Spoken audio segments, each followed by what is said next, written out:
Sveikas, Tadai, sunkios rungtynės, tavo komentaras apie rungtynės.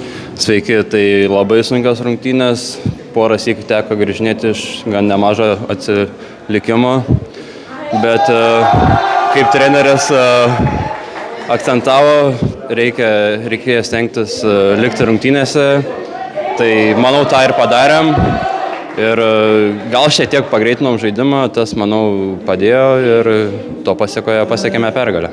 Apie lemiamą metimą, kokios emocijos buvo ir kodėl ėmėsi iniciatyvos, o nesimėtė kamuolį? Nežinau, pamačiau truputį aukštesnį varžovą prieš save, galvojau, gal kažkiek turiu greičio pranašumą, kadangi Zikas jų lyderis vis tiek gal kažkiek pavargęs visas rungtynės pražaidęs, tiesiog jutausi gan neblogai ir nusprendžiau veržtis ir gausi kaip gausi, viskas sėkmingas.